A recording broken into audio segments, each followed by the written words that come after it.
A number ತರೀಕೆ Dilip Kumar ಯಾವ hostel ಅಮ್ಮ ನಿಮ್ಮದು? ಹಾಸ್ಟೆಲ್ ಎಲ್ಲದ ಅದು? ನಮ್ಮ ಆಫೀಸ್ ಬಳಿ SC/ST ಹಾಸ್ಟೆಲ್ ಹುಡುಗಿಯರು ಸುಸಲೆ ಹಿಡ್ಕೊಂಡ್ ಬಂದಾರ. ಇದು ನೀನು ಮತ್ತು ನಿಮ್ಮ ವಾರ್ಡನ್ ತಿನ್ಬೇಕು ಈ ಕೇಸಿಂದ. ನಾಚಿ ಆಗ್ಬೇಕು, ನಿಮ್ಮ ಜನ್ಮಕ್ಕೆ ನಾಚಿ ಆಗ್ಬೇಕು. ಮತ್ತು ನೌಕರರ ಸಂಘದ ಅಧ್ಯಕ್ಷ ಬೇರೆ ಕೇಳಿ ನಿಮ್ಗೆ ಓಪ್ಲೆಸ್ ಫೆಲೋ ಬೈದ್ ಬೆಂಕಿ ಇರ್ತದೆ. ಇದು ನೋಡಿದ್ರೆ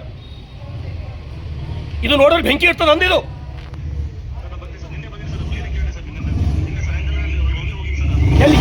ಎಲ್ಲಿದ್ದೀರಿ ನೀವು?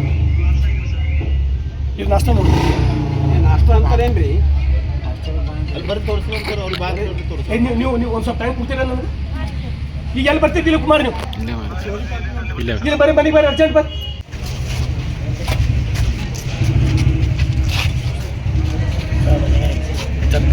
ನೀವು ಏನು ಮಾಡ್ತಿರೋ ನಾಳೆ ಹಿಡಿದು ಹಾಸ್ಟೆಲ್ ಬೇರೆ ಒಳ್ಳೆಯದು ಚೇಂಜ್ ಮಾಡ್ರಿ, ಸಸ್ಪೆಂಡ್ ಮಾಡ್ರಿ. ಮಕ್ಕಳು ತಿನ್ಬೋದಾ? ನಾನು ನಿಮ್ಮ ಮೇಲೆ ಆರೋಪ ಮಾಡ್ಲಕ್ಕಿಲ್ಲ ಸರ್. ನಾನು ನಿನ್ನೆ ಹೋಗಿ ನೀವು ಅಲ್ಲಿ ಹೋಗಿ ನೀವು ನಿಂತ ಅಡಿಗೆ ಮಾಡಿಸ್ಲಿಕ್ಕಾಗಲ್ಲ. ನಿಮ್ಮ ಭಯ ಇಲ್ಲ ಅಂತ ಇಲ್ಲ ಸರ್. ನಿಮ್ಮ ಕಂಟ್ರೋಲ್ ಇದ್ರೆ ಹಿಂಗೆ ಯಾಕಂದ್ರೆ ದಿಲೀಪ್ ಕುಮಾರ್